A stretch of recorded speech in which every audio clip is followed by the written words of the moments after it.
আসসালামু আলাইকুম ওয়া রাহমাতুল্লাহি ওয়া বারাকাতুহু। আলহামদুলিল্লাহি রাব্বিল আলামিন ওয়াসসালাতু ওয়াসসালামু আলা আশরাফিল আমবিয়াই ওয়াল মুরসালিন ওয়া আলা আলিহি ওয়া আসহাবিহি আজমাইন আম্মা বা'দ।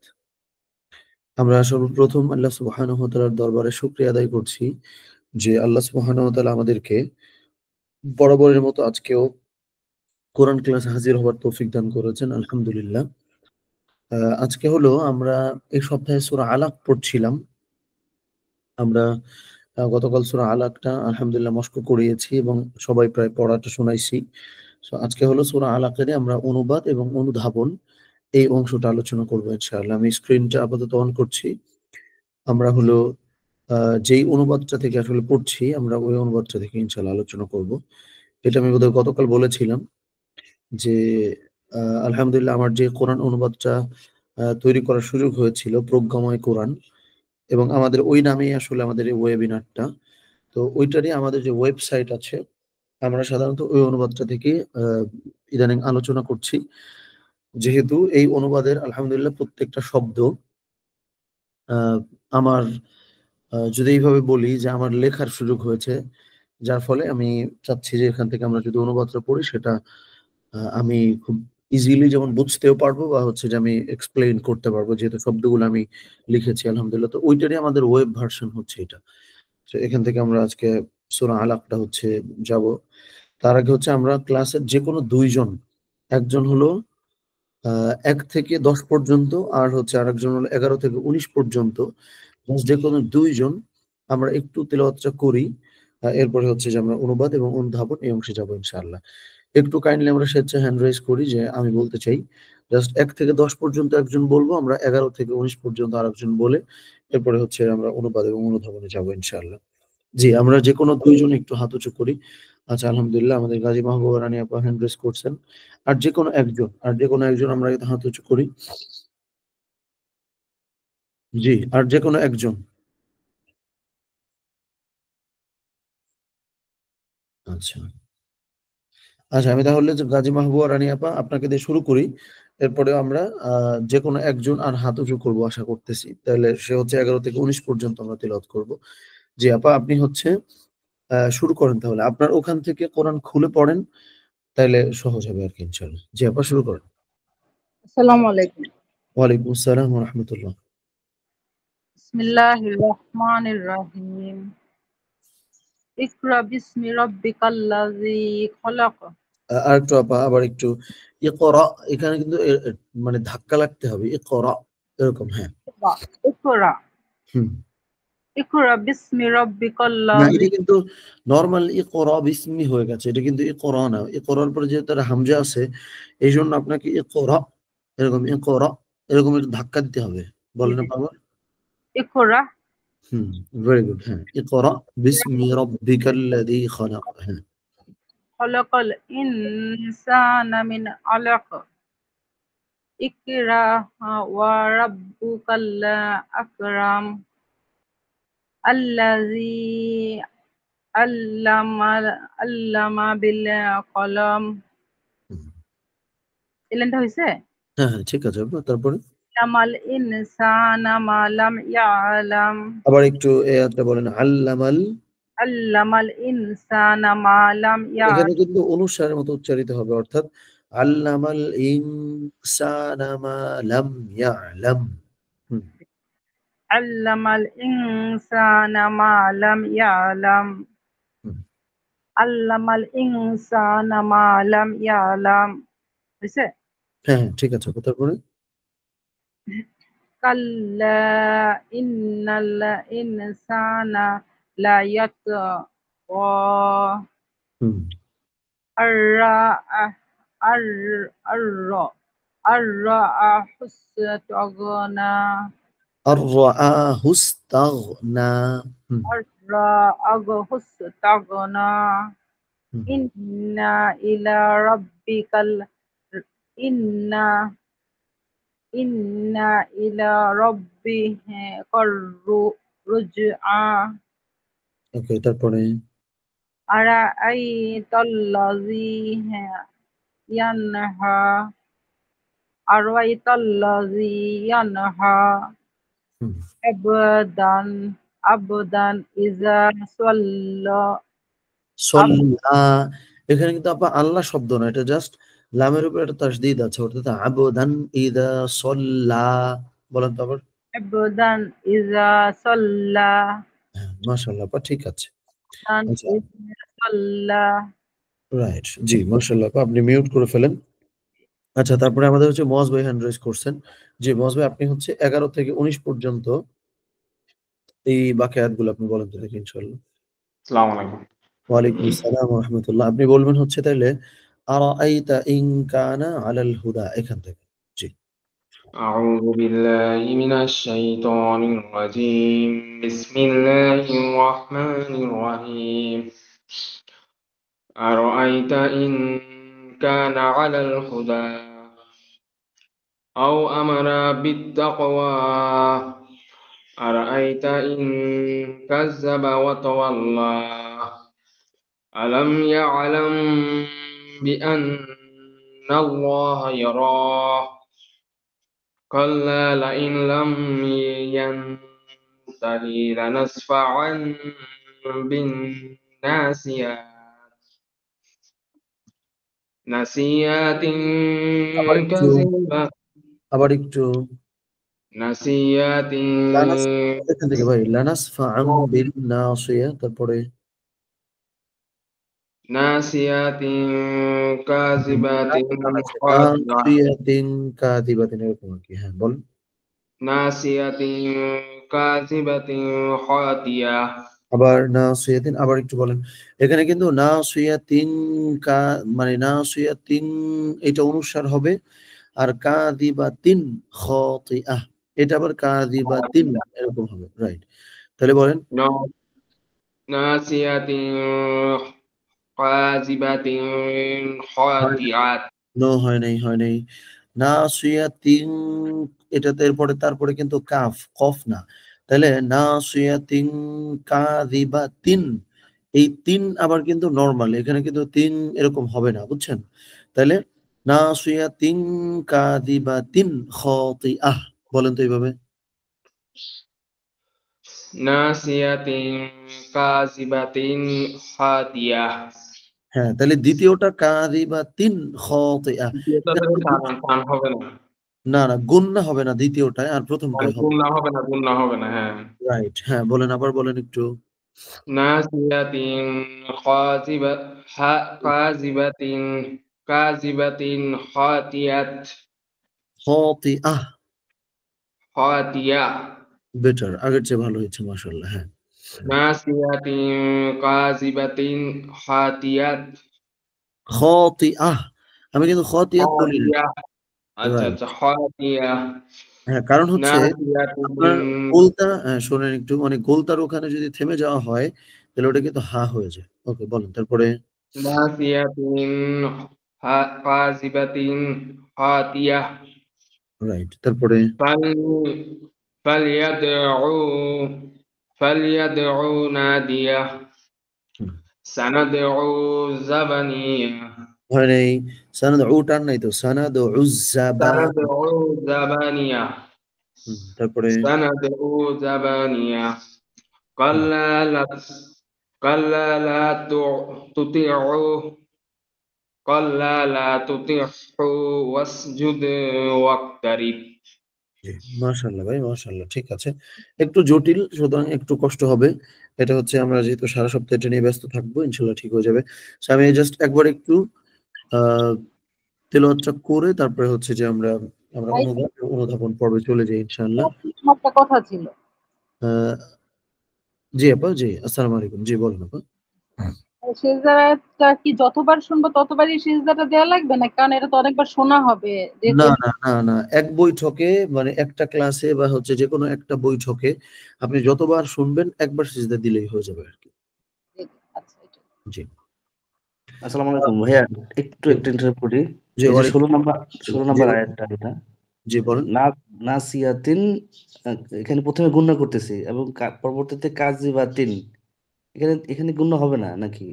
হ্যাঁ, হ্যাঁ, দুইটা। দ্বিতীয়টায় হবে না। কারণ হচ্ছে আমি বলি, আ জি গুণনা হওয়ারটা হলো অনেকগুলা অক্ষর। সো এটা মনে না রেখে সহজে আমরা মনে রাখতে পারি হচ্ছে, ধরেন 6টা অক্ষর হামজা হা, খেয়াল করেন হামজা হা আইন হা গইন খ, এই যে 6টা অক্ষর আমি বললাম, এই 6টা অক্ষর যদি থাকে ওই ক্ষেত্রে কোনো গুণনা হবে না। তাহলে লক্ষ্য করেন এখানে আমাদের দ্বিতীয় যেটা আছে এখানে কিন্তু খেয়াল করেন এখানে একটা খ আছে, দেখছেন? জি জি, এখানে রাইট, যে মানে পরবর্তীতে খ আছে আর কি। রাইট। এরকম পরবর্তীতে মানে দুটো জবর জের পেশের পরবর্তীতে যদি খ থাকে ওইখানে কোনো গুণনা করা যায় না। মানে পরবর্তীতে হামজা হা আইন হা গইন খ, রাইট, এইগুলো একটা হরফ থাকলেই হলো আর কি হ্যাঁ, এর যে কোনো একটা হরফ থাকলেই হবে, ওইখানে তাইলে হচ্ছে গুণনা করা যাবে না। তাইলে তাহলে প্রথমটাতে উচ্চারণটা কেমন হবে তাহলে? আচ্ছা, জি হ্যাঁ, এটা হচ্ছে এরকম কাযিবাতিন, মানে তা দুই জের তিন, মানে বাংলায় আমরা সরাসরি যে ন বলি মূর্ধন্য ন বা দন্ত ন, ঠিক জি ওরকম যে কাযিবাতিন খাতিআহ। ওকে, আচ্ছা বুঝতে পারছেন? তাইলে হলো জি, বুঝতে হামজা পারলাম। হা, আইন হা, গইন খ, এই 6টা অক্ষর যদি থাকে তাহলে সেই খ, জি আপা? গইন খ। রাইট, হ্যাঁ, গইন খ। মানে আমরা 6টা অক্ষর বললাম। একটা হলো হামজা, হা, আইন, হা, গইন, খ। এই 6টা অক্ষর যদি জবর 2 জবর 2 জের 2 পেশ অথবা নুন সাকিনের পরে যদি থাকে, যেহেতু এটা এরকম আছে এখানে দেখেন তাতে দুটো জের আছে, এর পরবর্তীতে খ আছে। এরকম পরিস্থিতিতে এটা হলো খুব স্পষ্ট করে পড়তে হবে। কোনো টান বা গুণ না, কোনো কিছুই দেওয়া যাবে না। ঠিক আছে? জি, জাযাকাল্লাহ। জি, আসসালামু আলাইকুম। ওয়ালাইকুম আসসালাম ওয়া রাহমাতুল্লাহ। আচ্ছা, তাহলে হচ্ছে আমি একবার একটু তিলাওয়াত করে আমরা তারপরে আগাই। আউযু বিল্লাহি মিনাশ শাইতানির রাজীম। বিসমিল্লাহির রহমানির রহিম। اقرأ باسم ربك الذي خلق، خلق الإنسان من علق، اقرأ وربك الأكرم، الذي علم بالقلم، علم الإنسان ما لم يعلم، كلا إن الإنسان ليطغى أن رآه استغنى، إن إلى ربك الرجعى، أرأيت الذي ينهى عبدا إذا صلى، أرأيت إن كان على الهدى أو أمر بالتقوى، أرأيت إن كذب وتولى، ألم يعلم بأن الله يرى، كلا لئن لم ينته لنسفعا بالناصية، ناصية كاذبة خاطئة، فليدع ناديه، سندع الزبانية كلا لا تطعه واسجد واقترب صدق الله العظيم। আচ্ছা, আমাদের হচ্ছে মুমিন ভাই। জি, আসসালামু আলাইকুম মুমিন ভাই, আপনি হাত উঁচু করেছেন, কিছু বলবেন কি? আসসালামু আলাইকুম রাহমাতুল্লাহ। ওয়ালাইকুম জি, আসসালাম ওয়া রাহমাতুল্লাহ। জি ভাই। জি হযরত, এখানে হলো গিয়া ওই যে আপনার সিজদা দেওয়ার বিষয়টা হলো গিয়া, সিজদা কি এখন দেওয়া লাগবে সাথে সাথে, নাকি দেখা গেছে এক সময় দিলে হবে? না, সাথে, সাথে দেওয়া জরুরি না। মানে যতটুকু দ্রুত দেওয়া যায় তত ভালো। কারণ সিজদা দিতে হবে মানে হলো আমার আপনার কাঁধে একটা দায়িত্ব যে সিজদা আমাকে দিতে হবে। সো নগদেই ওই মুহূর্তেই দেওয়া জরুরি না। আপনি হচ্ছে আমাদের বৈঠকটা যখন শেষ হয়ে যাবে, যেহেতু হচ্ছে যে নরমালি একটা ক্লাসে ধরেন একটা আয়াত অনেকবার উচ্চারিত হয়, অনেকবার কথা বলা হয়। যার ফলে নিয়ম হলো একবারে পুরো বৈঠকটা শেষ করার পরে দেওয়া। কারণ এক বৈঠকে যেহেতু একাধিকবার আলোচনা হইলে একবারই সিজদা তার করতে হয়। সো বৈঠকটা শেষ করার পরে হচ্ছে দেওয়াটা উত্তম। বুঝতে পারছেন? জি ইনশাআল্লাহ। জি, ইনশাআল্লাহ। জি, জাকিয়া সুলতানা আপা বোধহয় হ্যান্ড রাইজ করছেন। জি আপা, আসসালামু আলাইকুম। ওয়ালাইকুম আসসালাম ভাইয়া। আমরা যখন কোরআন পড়ি অন্যান্য মানে সূরাতে যখন সিজদার জায়গা আসে ওটা কি সঙ্গে সঙ্গে দিব না শেষ হয়ে যাবে তখন দিলে হবে? শেষ হয়ে যাওয়ার পরে হয় সঙ্গে সঙ্গে দিলে ক্ষেত্রে কোনো আপনার হচ্ছে যে হচ্ছে সঙ্গে সঙ্গে দিলেও ভালো, দায়িত্বটা পালন হয়ে গেল। আর যদি দেরিতে দেন তাতেও কোনো সমস্যা নেই আরকি। মানে এটা হলো আপনার কাঁধের একটা দায়িত্ব। এখন এটা আপনি খুব দ্রুত পালন করলে ভালো। আর যদি দেরি হয় তাতেও কোনো অসুবিধা নেই। পালন করাটা হলো। ভাইয়া সময় একটা সূরাতে দেখা যায় যে একাধিকবার সিজদা দিতে হয়। তখন কি করব? বারবারই দিতে হবে? না, না, আপনি জি আপা মিউট করে ফেলেন। আপনার ওখান থেকে বোধহয় নয়েজ আসে। একটা সূরায় যদি একটা আয়াত বারবার পড়েন একই সিজদার আয়াত, তাইলে হচ্ছে একটা সিজদা দিলে হবে। কিন্তু আপনি যদি একটা সূরার মধ্যে ধরেন একাধিক মানে আয়াত পড়লেন, একাধিক আয়াত সিজদার, তাইলে একাধিক সিজদা দিতে হবে। মানে হলো আলাদা আলাদা আয়াতের জন্য আলাদা আলাদা সিজদা। তবে একটা আয়াত বারবার পড়লে ওইটার জন্য একটাই সিজদা। আমার মনে হয় বুঝতে পারছেন। জি ভাইয়া, আসসালামু আলাইকুম। ওয়ালাইকুম আসসালাম ওয়া জি, রাহমাতুল্লাহ। নামাজের ভিতরে যদি সিজদার আয়াত চলে আসে সেক্ষেত্রে কি নামাজ অবস্থায় দিতে হবে না নামাজ শেষ করে দেওয়া না, লাগবে? নামাজ অবস্থায় আপনি এটা লক্ষ্য করে দেখবেন যে তারাবিতে বিশেষভাবে এটা হয় যে নামাজের মধ্যে কোনো সিজদার আয়াত পাঠ করা হলে ওইটা কিন্তু ওই ইনস্ট্যান্টলি দিতে হয় আর কি, নামাজের অংশ হয়ে যায় ওইটা। তখন নগদ একটা সিজদা দিয়ে তারপরে উঠে আবার হচ্ছে সিজদা আয়াতের পরবর্তী থেকে হচ্ছে ইমাম সাহেব হুজুর তিলাওয়াত করেন। সো আমরা আলাদা করে নামাজ পড়লেও সেটাই করতে হবে আসলে। জি ইনশাল্লাহ। জি, ঠিক আছে ইনশাআল্লাহ। আমরা মিউট করে ফেলি। আমি তাহলে আস্তে আস্তে আগাই ইনশাআল্লাহ। ওকে, তাইলে হচ্ছে আমরা একদম প্রথম আয়াত থেকে যদি যাই, আমরা অনুবাদটা বলে বলে আমরা ব্যাখ্যাটা করে করে আগাই ইনশাআল্লাহ। বিসমিল্লাহির রহমানির রহিম। আল্লাহ সুবহানাহু ওয়া তাআলা, এটা আমরা বোধহয় জানি যে সূরা আলাক অর্থাৎ ইকরা বিসমি রাব্বিকাল্লাযী খালাক, আল কোরআনের একদম প্রথম অবতীর্ণ হওয়া বা নাজিল হওয়া আয়াত কিন্তু ইকরা বিসমি রাব্বিকাল্লাযী খালাক। এই সূরার আয়াতগুলাই অর্থাৎ প্রথম এই আয়াতগুলাই হচ্ছে আল্লাহ সুবহানাহু ওয়া তাআলা নাজিল করেন আল কোরআনের একদম শুরুতেই। শুরুতে বলতে নাজিল হওয়ার প্রথম অংশ হচ্ছে এগুলা। তাইলে বিসমিল্লাহির রহমানির রহিম, ইকরা বিসমি রাব্বিকাল্লাযী খালাক, পড়ো তোমার রবের নামে যিনি সৃষ্টি করেছেন। তার মানে দেখেন আল্লাহ সুবহানাহু ওয়া তাআলা কিন্তু তলাবুল ইলমি ফারিদাতুন আলা কুল্লি মুসলিম, অর্থাৎ রাসূলুল্লাহ সাল্লাল্লাহু আলাইহি ওয়াসাল্লাম হাদিসের মধ্যেও কিন্তু এই ব্যাপারটা একদম স্পষ্ট করেছেন যে জ্ঞান অর্জন করা প্রত্যেকটা মুসলিমের জন্য, সে নারী হোক পুরুষ হোক, উভয়ের জন্য আবশ্যক বা ফরজ। এখন এই ক্ষেত্রে আমরা এটা যেটাকে বলা হয় কি মেরুকরণ বা মানে এটা আমরা লিমিট করে ফেলছি এইভাবে যে হাদিসের মধ্যে রাসূলুল্লাহ সাল্লাল্লাহু আলাইহি ওয়াসাল্লাম বললেন, লক্ষ্য করেন রাসূলুল্লাহ সাল্লাল্লাহু আলাইহি ওয়াসাল্লাম বললেন যে তলাবুল ইলমি ফারিদাতুন আলা কুল্লি মুসলিম, যে প্রত্যেক মুসলিমের জন্য জ্ঞান অর্জন করা ফরজ। কিন্তু অনুবাদের ক্ষেত্রে আমরা লক্ষ্য করে দেখেন কি বলি বলেন তো, যে প্রত্যেকটা আহ মুসলিমের জন্য দ্বীনি জ্ঞান অর্জন করা ফরজ। এইখানে দ্বীনি শব্দটা কিন্তু আমরা নিজেরা ঢুকাই দিছি অনুবাদের ক্ষেত্রে বা ব্যাখ্যার মধ্যে।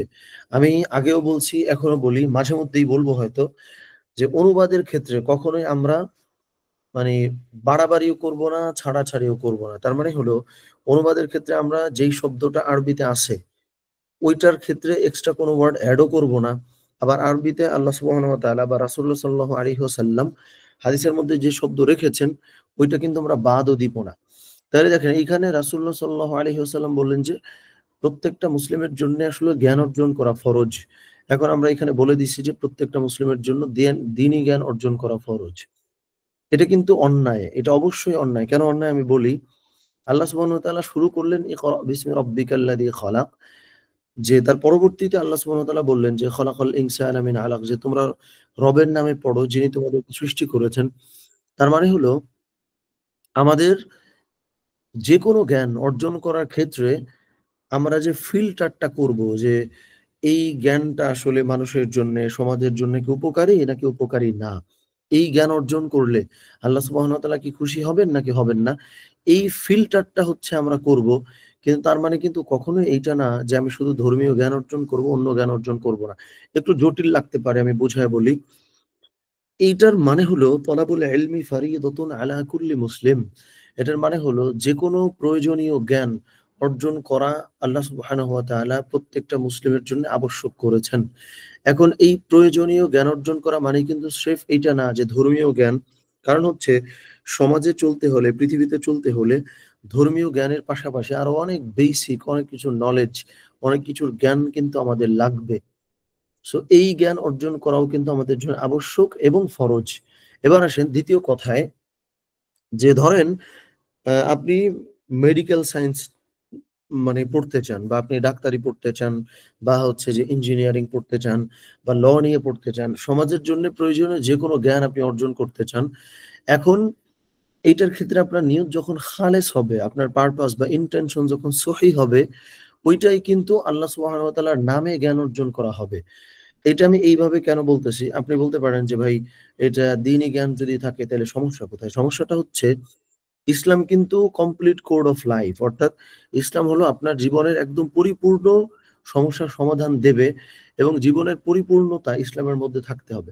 এখন আপনি যদি শুধু ধর্মীয় জ্ঞানের কথা বলেন, তাইলে ইসলামটাকে আপনি কিন্তু লিমিট করে দিচ্ছেন যে তাইলে অন্যান্য জ্ঞান অর্জন করা, তাইলে কি এটা কি করা যাবে না? যেহেতু আল্লাহ সুবহানাহু ওয়া তাআলা শুধু ধর্মীয় জ্ঞান অর্জন করতে বললেন, যেহেতু রাসূলুল্লাহ সাল্লাল্লাহু আলাইহি ওয়াসাল্লাম শুধু দ্বীনি জ্ঞান অর্জন করতে বললেন, তাইলে মনে হয় অন্যান্য জ্ঞান অর্জন করা যাবে না। এই যে আমরা কিন্তু লিমিট করে দিতেছি, এই লিমিটটা করা যাবে না। কারণ ইসলাম যেখানে ব্যাপক রেখেছেন, আল্লাহ সুবহানাহু ওয়া তাআলা যেখানে ব্যাপক অর্থবোধক শব্দ চয়ন করেছেন, ব্যবহার করেছেন, রাসূলুল্লাহ সাল্লাল্লাহু আলাইহি ওয়াসাল্লাম যেখানে ব্যাপক শব্দ ব্যবহার করছেন, ওইখানে আমার আপনার কিন্তু এই অধিকার নাই যে আমি এটার মধ্যে লিমিটেশন নিয়ে আসবো, এটারে সীমাবদ্ধ করে ফেলবো, এটার মধ্যে লিমিট করে ফেলবো। সো এইজন্য আমরা ইকরা বিসমি রাব্বিকাল্লাযী খালাক, পড়ো তোমার রবের নামে যিনি সৃষ্টি করেছেন। পড়ো এভরিথিং, সমস্ত কিছু পড়ো, তবে সেটার ক্ষেত্রে তোমার রবের নামে। দ্যাট মিনস এই পড়াটা কি হার্মফুল, এই জ্ঞান অর্জন করাটা কি কল্যাণকর? কারণ লক্ষ্য করেন, সব জ্ঞান অর্জন করা সবসময় কিন্তু কল্যাণকর না, এটা আমাদেরকে মাথায় রাখতে হবে। যেমন হলো, আমি যদি বলি জিনিসটা একটু ডিফারেন্ট হবে, বাট এটা নিয়ে আমরা বিতর্কে না ঢুকি। ধরেন কথার কথা আমি বলতেছি যে হারাম মিউজিক বা হচ্ছে গান। এখন আপনি এই সম্পর্কে জ্ঞান অর্জন করলেন। একটা হলো যে মিউজিক কেন হারাম এটা নিয়ে ধরেন স্টাডি করা, আর একটা হচ্ছে যে মিউজিকটাকেই আপনি হচ্ছে একটা পেশা বানাইলেন, এটা নিয়ে আপনি অনেক স্টাডি করলেন। এই জিনিসটা কিন্তু ইতিবাচক না। মানে আমি জাস্ট একটা এক্সাম্পল দিলাম, এইটাই হওয়াটা জরুরি তা না। সো উদাহরণস্বরূপ বললাম যে আমরা যেকোনো জ্ঞান অর্জন করার ক্ষেত্রে আল্লাহ সুবহানাহু ওয়া তাআলাকে, ইসলামকে ফিল্টার রাখবো, তবে সেই জ্ঞানটা সবসময় দ্বীনি সংশ্লিষ্ট বা ধর্ম সংশ্লিষ্ট জ্ঞান হইতে হবে, এটা কিন্তু জরুরি না। সো এটা গেল প্রথম আয়াত। ২ নম্বর আয়াতে আল্লাহ সুবহানাহু ওয়া তাআলা বলছেন যে খলাকাল ইনসানা মিন আলাক, তুমি ওই রবের নামে পড়ো, তিনি মানুষকে সৃষ্টি করেছেন আলাক থেকে। এটা আমরা জানি মোটামুটি, এটা বোধহয় বায়োলজির একটা বিষয় যে আলাক, অর্থাৎ আল্লাহ সুবহানাহু ওয়া তাআলা মানুষকে যে সৃষ্টি করেছেন এটার একদম প্রারম্ভিক বা শুরুর যেই অংশটা, একটা রক্ত কণিকা বা হচ্ছে যে এক ফোঁটা বীর্য বা রক্ত, ওইখান থেকেই কিন্তু মানব সৃষ্টির আসলে সূচনা। বা প্রত্যেকটা মানুষের সৃষ্টির যে সূচনা কালটা, শুরুর কালটা, যেটা মানে যোগাকৃতির, মানে যোগের মতো দেখতে একটা আকৃতির থাকে। সো ওটাই বলা হয়েছে যে খলাকল ইনসানা মিন আলাক, যে কেন আমরা সমস্ত কিছুতেই আল্লাহ সুবহানাহু ওয়া তাআলাকে ফিল্টার রাখবো, কেন আমরা সমস্ত কিছুকেই ইসলামকে ফিল্টার রাখবো? কারণ আমাদের সৃষ্টিটা শুরুই তো হইছে আল্লাহ সুবহানাহু ওয়া তাআলা আমাদেরকে সৃষ্টি করেছেন বলে। সুতরাং তার যেই বাউন্ডারি আছে, এই বাউন্ডারি, এই এরিয়ার বাইরে কিন্তু কখনো যাওয়া যাবে না। কারণ সৃষ্টির সূচনাটাই তো আল্লাহ সুবহানাহু ওয়া তাআলা করেছেন। সো দ্বিতীয় আয়াতটা প্রথম আয়াতকে আরো এমফাসাইজ করতেছে, আরো গুরুত্ব আরোপ করতেছে। তারপর ৩ নম্বর আয়াতে আল্লাহ সুবহানাহু ওয়া তাআলা বললেন, মানে প্রথম ৫ আয়াত কিন্তু একে অপরের পরিপূরক। কিভাবে? আমরা ৫ আয়াত শেষ হইলে তারপরে বুঝতে পারবো ইনশাআল্লাহ। ৩ নম্বর আয়াতে আল্লাহ সুবহানাহু ওয়া তাআলা বলছেন, ইকরা ওয়া রাব্বুকাল আকরাম, পড়ো আর তোমার রব মহা সম্মানিত। ওকে, তারপরে ৪ নম্বরটা আল্লাযী আল্লামা বিল কলাম, যিনি শিক্ষা দিয়েছেন কলমের মাধ্যমে। অর্থাৎ দেখেন, এই জিনিসটা আরো বোঝা গেল যে তাইলে সব ধরনের জ্ঞান কেন অর্জন করতে হবে। আল্লাহ সুবহানাহু ওয়া তাআলা কিন্তু ব্যাপক অর্থবোধক শব্দ বললেন, এইটা বলে একদম প্রথম এই ৪ টা আয়াত আপনি বোঝেন যে তুমি তোমার রবের নামে পড়ো, যিনি তোমাকে আলাক থেকে সৃষ্টি করেছেন, যিনি মহাসম্মানিত, যিনি জ্ঞান শিক্ষা দিয়েছেন, যিনি তোমাকে শেখাইছেন কলমের মাধ্যমে। এই কলমটা আধুনিক সময় ধরেন আমরা সেটা টাইপ করি, লেখালেখি করি। কলম কিন্তু সৃষ্টির শুরুতে বহু আগে, আজ থেকে হাজার লক্ষ বছর আগে আল্লাহ সুবহানাহু ওয়া তাআলা কিন্তু কলম সৃষ্টি করেছেন, যেটা আমরা সূরা আল কলাম যদি পড়ি ওইখান থেকেও কিন্তু এই জিনিসটা বুঝতে পারি। তাইলে আল্লাহ সুবহানাহু ওয়া তাআলা সূরা বাকারার একদম প্রথম দিকে যে বলেছিলেন যে ওয়া আল্লামা আদামাল আসমাআ কুল্লাহা, যে আল্লাহ সুবহানাহু ওয়া তাআলা আদম আলাইহিস সালামকে, শব্দটা লক্ষ্য করেন, আল্লাহ সুবহানাহু ওয়া তাআলা ওয়া আল্লামা আদামাল আসমাআ কুল্লাহা বললেন যে তিনি আদমকে, কুল্লাহা মানে হলো সমস্ত কিছু, আবার বোঝেন কুল্লাহা মানে হলো সমস্ত কিছু, মানে কিয়ামত পর্যন্ত পৃথিবীতে যত জ্ঞান, যত শাস্ত্র, যা কিছু আসবে না কেন, সমস্ত কিছু আল্লাহ সুবহানাহু ওয়া তাআলা কিন্তু আদম আলাইহিস সালামকে শিখিয়েছিলেন। এখন এই সূরা আলাকের ৪ নম্বর আয়াতে আল্লাহ সুবহানাহু ওয়া তাআলা কিন্তু ওই কানেকশনটা দিলেন যে আল্লাযী আল্লামা বিল কলম, যিনি কলমের মাধ্যমে শিক্ষা দিয়েছেন, সেই রবের নামে তোমরা পড়ো। তার মানে কখনোই কিন্তু আমরা এটা লিমিট করতে পারবো না যে শুধু ধর্মীয় জ্ঞান তুমি অর্জন করো, যেখানে আল্লাহ সুবহানাহু ওয়া তাআলা সৃষ্টির সূচনা লগ্ন থেকে কলমের মাধ্যমে সমস্ত জ্ঞান শিক্ষা দিয়েছেন এবং আমাদের পিতা আদম আলাইহিস সালামকে সমস্ত কিছু জানিয়েছেন। সেইখানে আমরা কখনোই আমাদের জ্ঞান অর্জনের ব্যাপারটা কিন্তু জাস্ট শরীয়তি বা ধর্মীয় জ্ঞানের মধ্যে লিমিট করতে পারবো না। অথবা আমরা এইভাবে বলতে পারি যে পৃথিবীর সমস্ত জ্ঞানটাই কিন্তু ধর্মীয় জ্ঞানের অন্তর্ভুক্ত। বিভিন্ন শাখা প্রশাখায় আমরা এই জ্ঞানগুলো কিন্তু অর্জন করছি। আমার মনে হয় যে এই ব্যাপারগুলো আলহামদুলিল্লাহ আমাদের কাছে পরিষ্কার হইছে। এবং ৫ নম্বর আয়াতে যদি যাই, আল্লাহ সুবহানাহু ওয়া তাআলা আরো পরিষ্কার করে দিলেন, দেখেন, আল্লামাল ইনসানা মা লাম ইয়ালাম, তিনি মানুষকে শিক্ষা দিয়েছেন যা সে জানতো না। আবার বলছেন আল্লামাল ইনসানা মা লাম ইয়ালাম, তিনি মানুষকে শিক্ষা দিয়েছেন যা সে জানতো না। এবার আমার আপনারা একটু বলেন, এই যে আল্লাহ সুবহানাহু ওয়া তাআলা ১ থেকে ৫ আয়াত পর্যন্ত বিশেষভাবে জাস্ট এই ৪ এবং ৫ আয়াতে বললেন যে আল্লাযী আল্লামা বিল কলম, যিনি কলমের মাধ্যমে শিক্ষা দিয়েছেন, আল্লামাল ইনসানা মা লাম ইয়ালাম, তিনি মানুষকে শিক্ষা দিয়েছেন যা সে জানতো না। এবার আমারে বলেন, এইখানে ১ থেকে ৫ আয়াতে কোন শব্দে আপনার মনে হইছে যে এখানে শুধু ধর্মীয় জ্ঞানের কথা আল্লাহ সুবহানাহু ওয়া তাআলা বলছেন? এখানে কি মনে হইছে কোন অংশে? আমার একটু আনমিউট করে জাস্ট ২-১ জন বলেন যে ১ থেকে আ ১ থেকে ৫ আয়াত পর্যন্ত কোথাও কি আমার আপনার আসলে মনে হইছে যে এইখানে আল্লাহ সুবহানাহু ওয়া তাআলা শুধু ধর্মীয় জ্ঞানের কথা বলছেন? কারণ আসসালামু আলাইকুম। জি, ওয়ালাইকুম আসসালাম ওয়া রাহমাতুল্লাহ। জি জি, ভাই, আসলে আমি একটু মানে ইন্টারাপ্ট করলাম এই কারণে যে আসলে এখানে তো আল্লাহ তাআলা তো পড়তে বলতেছে, স্পেসিফিক কোনো কিছু করার নাই যে আসলে তুমি ধর্মীয় জ্ঞান বা এই স্পেসিফিক এগুলো পড়ো। কিন্তু এখানে একটা জিনিস আছে যে যে প্রথম যেটা কি যে পড়তে হবে কার নামে? আল্লাহ তাআলার নামে, মানে আল্লাহ তাআলাকে স্মরণ রেখেই, হুম, মানে উদ্দেশ্য ইন্টেনশনটা থাকবে ওরকম যে আমরা শিখতেছি যাতে আমার রবের কথাটা মনে থাকে, যে তাকে মনে রেখেই আর কি এই করা। তবে হ্যাঁ, এখানে একটা কিন্তু জিনিস, হ্যাঁ, কিন্তু এর মানে কি এটা যে আপনি শুধু কোরআন এবং না হাদিস তথা ধর্মীয় জ্ঞান না, আমি আমি তো আমি তো যে কোনো নলেজ নিতেই পারি, হয়তো বা ধরেন ক্রিশ্চিয়ানিটি, জুদাইজম অথবা যে কোনো জ্ঞান হোক, ওটা শিখলাম, সেক্ষেত্রে তো আপত্তি নেই। কিন্তু এটা ইন্টেনশনটা থাকবে যে আল্লাহ তাআলাকে যেন স্মরণ রেখেই আমি শিখি বা রাইট, মানে ভুলে এটাকে না যাই আর জাস্ট কি। অ্যাজ আ ফিল্টার ইউজ করতে হবে যে আমার জি জ্ঞান অর্জনের উদ্দেশ্য পারপাস যেন নেগেটিভ না হয়। যে ধরেন আপনি আজকে অস্ত্রবিদ্যা শিখবেন, কথার কথা, আমি সমর বিদ্যা, যুদ্ধের অস্ত্র বা এগুলো নিয়ে, এখন এগুলো শেখার উদ্দেশ্য কিন্তু দুইটা হইতে পারে। একটা হচ্ছে যে আপনি রক্ষা করবেন, আপনি দেশকে রক্ষা করবেন, ধর্মকে রক্ষা করবেন, এইটা। আর একটা হইতে পারে যে আপনি দেশ ও ধর্ম ধ্বংস করবেন। সো এই যে এই ব্যাপারটা হচ্ছে মূল, যে রবের নামে মানে হলো আপনার ইন্টেনশন বা নিয়তটা ঠিক থাকা লাগবে। কিন্তু যে কোনো শাস্ত্রীয় জ্ঞান আপনি কিন্তু অর্জন করতে পারবেন, কারণ আল্লাহ বলছেন যে তিনি মানুষকে শেখাইছেন যা সে জানতো না। তার মানে অজানা সমস্ত কিছু, যত ইনোভেশন বলেন, ইনভেনশন বলেন, বিভিন্ন ডিসকভারি বলেন, হিস্ট্রি বা যা কিছু আছে না কেন, যে কোনো জ্ঞান কিন্তু আমরা অর্জন করতে পারবো। এই উৎসাহ আল্লাহ সুবহানাহু ওয়া তাআলা নিজে আমাদেরকে দিছেন। ইমন ভাই, বুঝছেন জিনিসটা?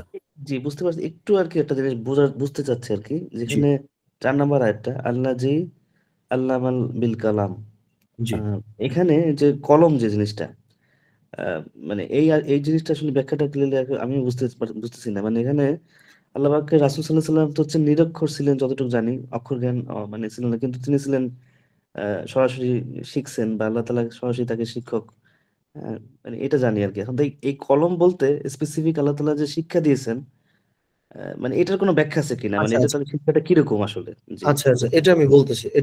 ভাই মিউট করে ফেলেন ইনশাআল্লাহ। ওকে, এটা হচ্ছে ধরেন যেটা সূরা কলাম আমরা যখন পড়বো ইনশাআল্লাহ, ওইটার ব্যাখ্যা আমরা এই জিনিসটা পাবো এইভাবে যে আল্লাহ সুবহানাহু ওয়া তাআলা সৃষ্টির শুরুতে কলম তৈরি করে তারপরে সমস্ত কিছু লিখতে বলেছিলেন এবং ওই কলমের থ্রুতেই কিয়ামত পর্যন্ত পৃথিবীতে যা হবে না হবে সমস্ত কিছু কিন্তু লিপিবদ্ধ করা হয়। সো এই জ্ঞানের সূচনাটা কিন্তু কলমের ভেতর দিয়ে আসলে হইছিল এবং কলমের ভেতর দিয়ে হইছে। মূলত ওই জিনিসটা বোঝানো হইছে যে সমস্ত কিছু কলমের ভেতর দিয়ে শেখাইছেন, ওইটা আর কি জ্ঞানের সূচনাটা এটার থ্রুতে হইলো। এরপরে হচ্ছে আমরা বিভিন্ন ফরমেশনের মধ্য দিয়ে আসলে জ্ঞানটা আমরা অর্জন করছি বা নিছি। বুঝতে পারছেন ভাই? জি জি, বুঝতে পারছি, জাজাকাল্লাহ। এই সূচনাটা আর কি। জি ভাই, জি, আসসালামু আলাইকুম। আচ্ছা, আমাদের হচ্ছে আতাউল্লাহ ভাই বোধহয় হ্যান্ড রেজ করেছেন। জি আতাউল ভাই বলেন, এরপরে হচ্ছে আমরা আবার একটু আগায়, এরপর শেষে হয়তো আমরা এটা আলাপ করবো। জি আসসালামু আলাইকুম ভাই। জি, ওয়ালাইকুম আসসালাম রহমতুল্লাহ। জি ভাই। ভাই আপনি যে বললেন কুল্লামা মানে সবকিছু, তো সবকিছু আদম আলাইহিস সালামকে আল্লাহ জ্ঞান দিয়েছিলেন, কিন্তু এই যে কোরআনের জ্ঞান, এটা কোরআনের ভিতর তো আল্লাহ মানে সবকিছুই সম্পর্কে জানিয়েছেন। তো কোরআনের তো নাজিল হয়েছে আমাদের নবী হযরত মুহাম্মদ সাল্লাল্লাহু আলাইহি সাল্লামের উপর। তাহলে এসব জ্ঞান কি আদম আলাইহিস সালামকে দিয়েছিলেন, ওখান থেকে এসেছে আমাদের নবীর কাছে? আচ্ছা, এটা ভালো প্রশ্ন। এখানে আসলে ধরেন কিয়ামত পর্যন্ত যা কিছু আসবে, যা কিছু আসবে মিন্স সমস্ত কিছুই, সেটা ধরেন আজকে আমরা কোরআনের থ্রুতে যেগুলো জানছি বা ইতিহাসের মধ্য দিয়ে যেগুলো জানছি, সমস্ত কিছু মানে আল্লাহ সুবহানাহু ওয়া তাআলা এমন ভাবে শব্দটা ব্যবহার করছেন যে কুল্লাহা, আদম আলাইহিস সালামকে আল্লাহ সুবহানাহু ওয়া তাআলা সমস্ত কিছুই আসলে জানাইছিলেন। এখন কোরআনের মাধ্যমে কিন্তু আমরা আসলে জ্ঞানটাই অর্জন করতেছি। মানে কোরআনের মধ্য দিয়ে আমরা কিন্তু স্পেসিফিক একটা জ্ঞান অর্জন করছি। এইটা সহ সমস্ত জ্ঞানই কিন্তু আদম আলাইহিস সালামকে আল্লাহ সুবহানাহু ওয়া তাআলা শিখিয়েছিলেন। সমস্ত কিছুর যে প্রাথমিক বা বেসিক নলেজ, সমস্ত কিছুই শিখাইছিলেন। হ্যাঁ, এইটাও ইনক্লুডেড আর কি। ঠিক আছে ভাই? জি ভাই। তাহলে আদম আলাইহিস সালাম কি যে কোরআনের জ্ঞান বা কোরআন সম্পর্কে জানতেন? আচ্ছা, এইটা যদি আপনি বলেন যে স্পেসিফিক্যালি যে কোরআনের মাধ্যমে আমরা সমস্ত কিছু যা জানলাম, আদম বা রাসূলুল্লাহ সাল্লাল্লাহু আলাইহি ওয়াসাল্লামকে আল্লাহ সুবহানাহু ওয়া তাআলা যা জানালেন, এই সমস্ত কিছু জানতেন কিনা, এইটার উত্তরটা আমি আসলে এই মুহূর্তে দিতে পারবো না। এটা নিয়ে আমি আরেকটু ঘাটাঘাটি করবো ইনশাআল্লাহ। তবে সূরা বাকারায় আল্লাহ সুবহানাহু ওয়া তাআলা যে কুল্লাহা বললেন, এটাতে তাফসীরে যেটা বলা, ওইখানে সমস্ত জ্ঞান মানে কিন্তু সমস্ত জ্ঞানই আসলে। সেটা সৃষ্টির সূচনা লগ্ন থেকে কিয়ামত পর্যন্ত যা আসবে, তো সেই অনুপাতে কোরআনের জ্ঞানটাও আসলে অন্তর্ভুক্ত। কিন্তু বিশেষভাবে কোরআনের মধ্য দিয়ে আমরা আসলে ইউনিক, এখন আমরা তো লিমিটেশন আছে মানুষ, আমরা তো নতুন অনেক কিছু জানতেছি, কিন্তু আয়াতের মধ্য দিয়ে যেটা বোঝা যায় যে এগুলো আল্লাহ সুবহানাহু ওয়া তাআলা আদম আলাইহিস সালামকেও জানাইছিলেন। তো আমি আপনার পয়েন্টটা ধরতে পারছি। এটা আমি আরেকটু ঘেটে তারপরে আমি বোধহয় কনফার্মেশনটা দিতে পারবো যে তাইলে রাসূলুল্লাহ সাল্লাল্লাহু আলাইহি ওয়াসাল্লামের মধ্য দিয়ে বা মহানবী সাল্লাল্লাহু আলাইহি ওয়াসাল্লামকে কি আল্লাহ সুবহানাহু ওয়া তাআলা এমন কিছু জানাইছেন যেটা আদম আলাইহিস সালামকে জানান নাই। এইটা বোধহয় স্পেসিফিক কোয়েশ্চেন। সো এটা আমি একটু ঘেটে তারপরে বলতে পারবো ইনশাআল্লাহ। জি ভাই। জি জি জি, ইনশাআল্লাহ। জি ইনশাআল্লাহ। জি। ওকে, তারপরে আমরা ইনশাআল্লাহ আগাচ্ছি। ওকে, তাহলে হচ্ছে ১ থেকে ৫ আয়াত পর্যন্ত আমরা আসলে মোটা দাগে জ্ঞান অর্জনের ব্যাপারটা জানতে পারলাম। ৬ নম্বর আয়াতে আল্লাহ সুবহানাহু ওয়া তাআলা কি বলছেন দেখেন। প্রথম ৫ আয়াত একটা দিক, এরপরে আরো দুটো দিক আছে এই সূরাটার ভিতরে। যে আল্লাহ সুবহানাহু ওয়া তাআলা বলছেন, ওকে, কাল্লা, এখানে নতুন একটা অধ্যায় শুরু হচ্ছে। কাল্লা ইন্নাল ইনসানা লা ইয়াতগা, কখনো না, কখনো নয়, নিশ্চয়ই মানুষ অবশ্যই সীমা লঙ্ঘন করে। অর্থাৎ এই যে পেছনে যে জ্ঞান অর্জনের কথা বলা হইলো, ধরেন মানুষ জ্ঞান অর্জন করে, মানুষ অনেক কিছু জানে এবং বোঝে, পরবর্তীতে মানুষ সীমা লঙ্ঘন শুরু করে দেয়। আল্লাহ সুবহানাহু ওয়া তাআলা ওই যে ফিল্টার আপনার মাথায় রাখতে হবে, আল্লাহ সুবহানাহু ওয়া তাআলার এটা মাথায় না রেখেই বা হচ্ছে যে বা মাথায় থাকলো বা জ্ঞান অর্জনের একটা পর্যায়ে মানুষ কিন্তু সীমালঙ্ঘন করতে আরম্ভ করে। মানুষের এই বাস্তবতা সম্বন্ধে আল্লাহ সুবহানাহু ওয়া তাআলা ৬ নম্বর আয়াত থেকে বলতে আরম্ভ করেছেন। তারপরে আল্লাহ সুবহানাহু ওয়া তাআলা বললেন যে আর রাআহু ইসতাগনা, এটাও যে সে নিজেকে দেখে সে স্বয়ং সম্পূর্ণ হয়ে আছে। অর্থাৎ সে নিজেকে একরকম স্বয়ং সম্পূর্ণ ভাবতে আরম্ভ করে যে আমি তো সব জানি, আমি তো সমস্ত কিছু বুঝি। এই যে এক ধরনের আত্মম্ভরিতা বা এক ধরনের অহমিকা, এক ধরনের ইগো বা এক ধরনের অহংকার, এটা তার মধ্যে কাজ করতে আরম্ভ করে। এটা তার মধ্যে আসতে আরম্ভ করে। এই ব্যাপারটা থেকে আল্লাহ সুবহানাহু ওয়া তাআলা আমাদেরকে সতর্ক করছেন। যেটা ৬ নম্বর আয়াত থেকে আল্লাহ সুবহানাহু ওয়া তাআলা বললেন। প্রথম ৫ আয়াতে জ্ঞান অর্জনের কথা বলছেন। জ্ঞান অর্জনের গুরুত্ব বললেন, জ্ঞান কেন অর্জন করতে হবে। সমস্ত কিছু বলবার পরে আল্লাহ সুবহানাহু ওয়া তাআলা ৬ এবং ৭ এ বললেন যে মানুষ আসলে এই জ্ঞান অর্জনের একটা পর্যায়ে অহংকারী হয়ে উঠতে আরম্ভ করে। এরপরে ৮ নম্বর আয়াতে বলা হইছে, ইন্না ইলা রাব্বিকার রুজআ, নিশ্চয়ই তোমার রবের দিকেই প্রত্যাবর্তন। এই যে তুমি জেনে বুঝে অহংকারটা করতেছো, এটা তোমরা কইরো না। ইন্না ইলা রাব্বিকার রুজআ, তোমার রবের কাছেই তো তোমার যাইতে হবে। ওই যে 1 নম্বর আয়াতে আল্লাহ সুবহানাহু ওয়া তাআলা বলছিলেন, ওইটা কানেক্ট করাই দেয়া হচ্ছে 8 নম্বর আয়াতে, যে তুমি তোমার রবের নামেই পড়ো, কিন্তু এটা ভুলে যায় তুমি যে অহংকারটা করতেছো, তোমাকে তো আবার রবের দিকেই যাইতে হবে। তারপরে এই যে গেল হলে আমাদের 1 থেকে 5 একটা অংশ চলে গেল, আবার 6, 7, 8 আরেকটা অংশ চলে গেল। এরপরে হলো বিশেষ একটা ঘটনা রাসূলুল্লাহ সাল্লাল্লাহু আলাইহি ওয়াসাল্লামের জীবনে। লক্ষ্য করেন, আরাআইতাল্লাযী ইয়ানহা, তুমি কি তাকে দেখেছো যে বাধা দেয়? অর্থাৎ রাসূলুল্লাহ সাল্লাল্লাহু আলাইহি ওয়াসাল্লামকে এইখানেও কিন্তু জ্ঞানের একটা সংশ্লিষ্টতা আছে বা ব্যাপার আছে, যে রাসূলুল্লাহ সাল্লাল্লাহু আলাইহি ওয়াসাল্লাম যখন ইসলাম প্রচার করছিলেন, তাওহীদের ডাক দিচ্ছিলেন, দাওয়াত দিচ্ছিলেন, তখন আবু জাহেল সহ তার দলবল তারা রাসূলুল্লাহ সাল্লাল্লাহু আলাইহি ওয়াসাল্লামকে বাধাগ্রস্ত করত। রাসূলুল্লাহ সাল্লাল্লাহু আলাইহি ওয়াসাল্লাম নামাজ আদায় করছেন, পেছনে অনেক সময় ময়লা আবর্জনা ফেলে দিত, তারপরে তাকে বাধাগ্রস্ত করত, তাকে মারতে চাইতো। এই ব্যাপারটা আল্লাহ সুবহানাহু ওয়া তাআলা এখানে হাইলাইট করছে। এবার আসেন আবু জাহেল। এই যে আবু জাহেল, সে যে নবীজিকে বাধাগ্রস্ত করত, কি মনে করে আসলে বাধাগ্রস্ত করত? সে শত্রু তা না। সে কি মনে করতো আমি আপনাকে বলি। এটা খুব প্রসিদ্ধ একটা কথা আমরা জানি যে আবু জাহেলের পূর্ব নাম হচ্ছে আবুল হিকাম বা আবুল হাকিম, যে জ্ঞানের পিতা। বোঝেন, আবু জাহেলের পূর্ব নাম কিন্তু জ্ঞানের পিতা, আবুল হাকিম বা আবুল হিকাম, মানে কি জ্ঞানের পিতা বা জ্ঞানওয়ালা। সহজ কথায় আবু জাহেল কিন্তু মহাজ্ঞানী ছিল, অনেক জ্ঞান তার ছিল। পরবর্তীতে এই জ্ঞান যখন তাকে বিপথে নিয়ে গেছে বা এই জ্ঞানের অহমিকায়, বোঝেন এই পুরো সূরাটা কিন্তু একই সুতায় বাঁধা। আবার বোঝেন, পুরো সূরাটা কিন্তু একই সুতায় বাঁধা। যেই আবু জাহেল, এই যে 9 নম্বর আয়াতে আল্লাহ সুবহানাহু ওয়া তাআলা বলছেন, একটু লক্ষ্য করি আমরা। 9 নম্বর আয়াতে আল্লাহ সুবহানাহু ওয়া তাআলা বলছেন যে আরাআইতাল্লাযী ইয়ানহা, তুমি কি তাকে দেখেছো যে বাধা দেয়? এইটা দ্বারা ইঙ্গিত করা হয়েছে কিন্তু আবু জাহেল এবং তার দলবলকে। এই আবু জাহেল, যাকে একটা সময় বলা হইতো জ্ঞানের পিতা বা জ্ঞানী, এই মহাজ্ঞানী, যার জ্ঞান তাকে এমন একটা লেভেলে নিয়ে আসছিল যে রাসূলুল্লাহ সাল্লাল্লাহু আলাইহি ওয়াসাল্লাম যখন তাওহীদ প্রচার করছিলেন, দাওয়াত প্রচার করছিলেন, এই আবু জাহেল তার জ্ঞানের অহমিকায় বেশি বুঝতে আরম্ভ করলো এবং আল্লাহকে আসলে মানতে নারাজ হইলো, শিরক করতে আরম্ভ করলো, বা হচ্ছে যে একাধিক খোদায় সে বিশ্বাস করতে আরম্ভ করলো। তার এই যে জ্ঞানের অহমিকা, সেটা নবীজিকে কিন্তু আহ, ইসলাম প্রচারে বাধাগ্রস্ত করতে উৎসাহিত করছিল। এই ব্যাপারটা বোঝেন, তাইলে পুরো সূরাটা একই সুতায় যে বাঁধা, এটা বোঝা যাবে। তাইলে 9 নম্বর আয়াতটা থেকে আমরা নতুন একটা অধ্যায় আরম্ভ করছি, যে আল্লাহ সুবহানাহু ওয়া তাআলা বললেন যে তুমি কি তাকে দেখছো যে বাধা দেয়? অর্থাৎ ইসলাম ধর্ম প্রচারে রাসূলুল্লাহ সাল্লাল্লাহু আলাইহি ওয়াসাল্লামকে বাধা দিত, এই ব্যাপারটা বোঝানো হয়েছে। তারপরে আবদান ইদা সল্লা, এমন একজন বান্দাকে যখন সে সলাত আদায় করে, অর্থাৎ রাসূলুল্লাহ সাল্লাল্লাহু আলাইহি ওয়াসাল্লাম যখন সলাত আদায় করে তখন সে বাধা দেয়। কিভাবে? আজকের দিনেও আপনি দেখেন, রিলেট করতে পারবেন। আমি আপনি নামাজ আদায় করতেছি, আল্লাহ আমাদেরকে মাফ করুক এমন মানুষদের থেকে। কেউ কেউ দেখবেন বলবে, আরে নামাজ পড়লে কি হয়, নামাজ পড়লে কোনো কাজ হয় নাকি? এই যে সে তার যুক্তি দিয়ে সে বোঝানোর ট্রাই করতেছে যে নামাজ পড়লে আসলে লাভ নাই। সে কিন্তু মনে করতেছে নিজেকে মহাজ্ঞানী, যে নামাজের পেছনে সে কোনো লজিক খুঁজে পাইতেছে না। তার মানে এই যে জ্ঞানের একটা অবস্থা, তাকে এইটা চিন্তা করতে বাধ্য করতেছে যে ভাই নামাজ পড়লে লাভ নাই। আধুনিক সময় কিন্তু মানসিকভাবে বলতেছে, আবু জাহেল সেম জিনিসটা অন্যভাবে করতো, যে নবীজি নামাজ আদায় করতেছেন, তার পেছনে অনেক সময় উটের বা গরুর বিভিন্ন ভুঁড়ি বা আবর্জনা এগুলো রেখে দিত, যে নামাজে বাধাগ্রস্ত করতো। বোঝেন, জিনিসগুলা কিন্তু একই সুতায় বাঁধা, খুবই ইন্টার কানেক্টেড। এই জিনিসটা আমাদেরকে কিন্তু ধরতে পারতে হবে। ওকে, তারপরে আল্লাহ সুবহানাহু ওয়া তাআলা বললেন যে আরাআইতা ইন কানা আলাল হুদা, তুমি কি দেখেছো যদি সে হিদায়াতের উপর থাকে, আমার তাকওয়া, যা তাকওয়া নির্দেশ করে। অর্থাৎ এই অর্থাৎ এই আবদান ইদা সল্লা, এই আয়াত থেকে রাসূলুল্লাহ সাল্লাল্লাহু আলাইহি ওয়াসাল্লামের কথা বলা হয়েছে।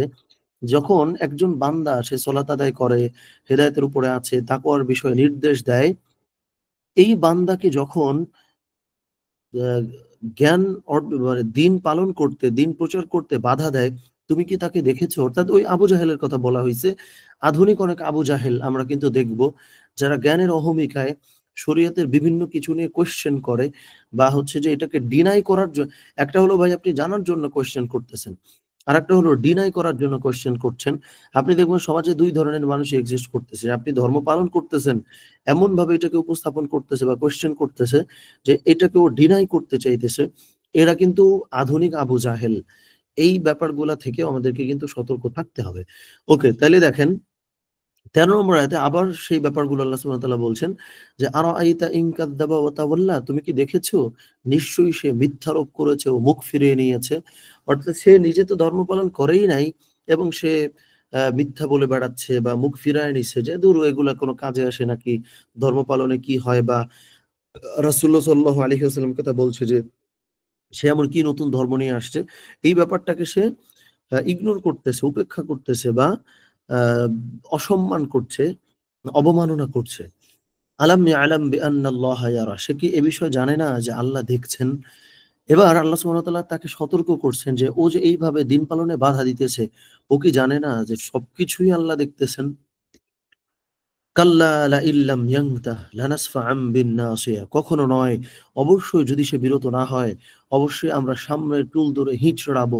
অর্থাৎ আল্লাহ সুবহানাহু ওয়া তাআলা সতর্ক করলেন বা হুমকি দিলেন, যদি সে নিজেকে না ফেরায়, যদি সে নিজেকে সংবরণ না করে, নিজেকে যদি সে না সংযত করে, নিজেকে না নিয়ন্ত্রণ করে, তাইলে তার সামনের চুল ধরে আমি হিঁচড়াবো। অর্থাৎ এটা দ্বারা বোঝানো হয়েছে যে তার চুল ধরে টেনে জাহান্নামে নেওয়া হবে। এই ব্যাপারটা আসলে একটু রূপক অর্থে বলা হয়েছে। তারপরে দেখেন নাসিয়াতিন কাযিবাতিন খাতিআহ, সামনের চুলওয়ালা মিথ্যুক অপরাধী। অর্থাৎ আবু জাহেলের সামনের যে চুল বা হচ্ছে এই ধরনের কাজ যারা করে তাদেরকে বিশেষভাবে ইন্ডিকেট করা হয়েছে এই শব্দগুলো ব্যবহার করে। এরপরে দেখেন আল্লাহ সুবহানাহু ওয়া তাআলা কি বলছেন, ফালইয়াদউ নাদিয়া, অতএব সে যেন তার দোসরদেরকে ডাকে। অর্থাৎ এই যে আবু জাহেল এবং তার যে দলবল, অর্থাৎ আধুনিক সময় আমরা দেখব যে এটা নিয়ে এই ব্যাপারটা কম দেখা যায় সম্ভবত, বাট আগে দেখা যায়, তো এখনো হয়তো আছে, একটু কম দেখা যায় কিনা, যে এইটার একটা মিশন আছে। মিশন আছে বলতে যারা ইসলাম ধর্ম প্র্যাকটিস করতেছে, পালন করতেছে, তাদেরকে এই ধর্ম থেকে বিচ্যুত করার জন্য বা এই ধর্ম থেকে সরানোর জন্য এটার একটা মিশন আছে এরকম যে বিভিন্ন প্ররোচনা দিয়ে বা বিভিন্ন লোভ লালসা প্রলোভন দেখায় ধর্ম থেকে কিন্তু অনেক সময় বিচ্যুত করবার চেষ্টা করা হয়। অনেক সময় বিভিন্ন হচ্ছে যে আপনার বিভিন্ন সেমিনার সিম্পোজিয়াম করা হয়, বিভিন্ন পোস্টার প্রচার করা হয়। এটা আমরা আসলে এটা দেখছি কিনা, বাট এটা কিন্তু আমি দেখছি। এটা হচ্ছে বেশ আগে আমি দেখছি এবং হচ্ছে যে বিভিন্ন জায়গায় চলতো। এটা যারা দাওয়াতি কাজ করতো তারা এসে অনেক সময় তাদের অবস্থাটা বলতো যে একদম দলবল নিয়ে মিশনে নামা হয় মুসলিমদেরকে ধর্মচর্চা থেকে বিমুখ করার জন্য, ফেরানোর জন্য। এই মানুষদেরকে আল্লাহ সুবহানাহু ওয়া তাআলা হুমকি দিলেন যে অতএব সে যেন তার দোসরদেরকে ডাকে, দলবলকে যেন ডাকে, যারা এইভাবে ধর্ম পালনে বাধাগ্রস্ত করতেছে বা বাধা দিচ্ছে। ওকে, তারপরে আল্লাহ সুবহানাহু ওয়া তাআলা ফাইনাল ওয়ার্নিংটা দিলেন, সানাদউজ জাবানিয়া, শীঘ্রই আমরাও আযাবের প্রহরীদেরকে ডাকবো। অর্থাৎ এই যে যেই দলবল বা দোসরদেরকে আমি ডাকতে বলতেছি যে তোমরা যে ধর্ম পালনে বাধা দিতেছো, তোমরা তাদেরকে একত্র করো, তোমরা একত্র হও, আমরাও আযাবের যে প্রহরীরা আছে যারা আযাব দেবে তাদেরকে একত্র করব। তারপরে বলা হয়েছে কাল্লা, এই কাল্লা মানে কিন্তু নেগেটিভ না, এই কাল্লা মানে হলো সতর্ক করার জন্য, মানে এই কাল্লাটা ব্যবহার করে আরবিতে। কাল্লা লা তুতি'হু ওয়াসজুদ ওয়াকতারিব, কখনো নয়, তুমি ওর অনুসরণ করো না আর সিজদা করো, ওই নৈকট্য অর্জন করো। তার মানে পুরো সূরা আমরা যদি 3টা পার্টে আমরা যদি সাম আপ করি তাহলে কিন্তু পুরো ব্যাপারটা বুঝে আসে, বা হচ্ছে 4টা পার্ট আমরা করতে পারি। ফার্স্ট অফ অল প্রথম আয়াতগুলাতে আল্লাহ সুবহানাহু ওয়া তাআলা বললেন জ্ঞান অর্জনের গুরুত্ব বোঝেন। আল্লাহ সুবহানাহু ওয়া তাআলা ব্যাপক অর্থে জ্ঞান অর্জনের গুরুত্ব বুঝাইলেন সূরা আল আলাকের প্রথম চ্যাপ্টারে। চ্যাপ্টার 2 হলো এই জ্ঞান অর্জন করাটা, এই যে জ্ঞান অর্জন করার ব্যাপারটা, এই জ্ঞান অর্জন করাটা অনেক সময় মানুষের মধ্যে অহংকার নিয়ে আসে। 2 নম্বর চ্যাপ্টার। 3 নম্বরে হচ্ছে এই জ্ঞানের অহংকারের ফলেই এক শ্রেণীর গ্রুপ অফ পিপল, কিছু মানুষ ধর্মচর্চায় দিন পালনে বাধাগ্রস্ত করবে, তোমাকে ঠেকাবে, তোমাকে আটকাবে, তোমাকে ধোঁকা দেবে, তোমাকে লোভ দেখাবে, তোমাকে প্ররোচনা দেবে। জ্ঞানের অহমিকায় এক শ্রেণীর মানুষ। ওকে, এটা গেল 3 নম্বর চ্যাপ্টার। 4 নম্বর চ্যাপ্টার সর্বশেষ দুটো আয়াতে আল্লাহ সুবহানাহু ওয়া তাআলা যেটা বললেন যে যতই লোভ লালসা, যতই বাধা দেয়া হোক না কেন, তুমি যেটা করবা সেটা হচ্ছে লা তুতি'হু ওয়াসজুদ ওয়াকতারিব, কখনো নয়, তুমি ওর অনুসরণ কইরো না যে তোমাকে বাধাগ্রস্ত করছে, যে তোমাকে দিন থেকে সরাতে চাচ্ছে, আর তুমি সিজদা করো এবং আল্লাহ সুবহানাহু ওয়া তাআলার নৈকট্য অর্জন করো, তাহলে পুরো সূরা আলাকটা যদি আমরা এইভাবে 4টা ভাগে বিভক্ত করি, 4টা চ্যাপ্টারে ভাগ করে ফেলি, তাহলে কিন্তু এই সূরা আলাকটাও আমরা বহুল পঠিত, অর্থাৎ আমরা নিজেরা হয় তিলাওয়াত করতেছি অথবা তিলাওয়াত শুনতেছি নামাজে, এই সূরাটা তাইলে বিশেষভাবে আমরা আজ থেকে যদি নামাজে তিলাওয়াত করি, যদি পাঠ করি, তাইলে আই হোপ আমরা ভিন্নভাবে সূরা আলাকটা দেখতে পারবো ইনশাআল্লাহ। এটা নিয়ে আমরা সূরা আলাককে 4টা চ্যাপ্টারে আলোচনা করলাম। সো এটা গেল সূরা আলাক নিয়ে আমাদের আলোচনা। আমি এখন হয়তো ইনশাআল্লাহ রেকর্ডিংটা অফ করে দিব। এরপরে হচ্ছে যে আপনাদের যদি কোনো কথা বা কোনো কোয়েশ্চেন থাকে আমি সেদিকে যাই, তারপর হচ্ছে আমরা আস্তে আস্তে ক্লাসটা এন্ড করবো ইনশাআল্লাহ। তো হচ্ছে যদি আমাদের কোনো কোয়েশ্চেন বা কোনো কথা থাকে আমরা একটু হ্যান্ড রেজ করি, তারপরে হচ্ছে যে আমরা কথা বলি, তারপরে আশা করছি এন্ড করতে পারবো ইনশাআল্লাহ। যে আমাদের যদি কোনো কথা, কোনো অস্পষ্টতা, কোনো জিজ্ঞাসা, কোনো মন্তব্য থাকে আমরা হ্যান্ড রেজ করতে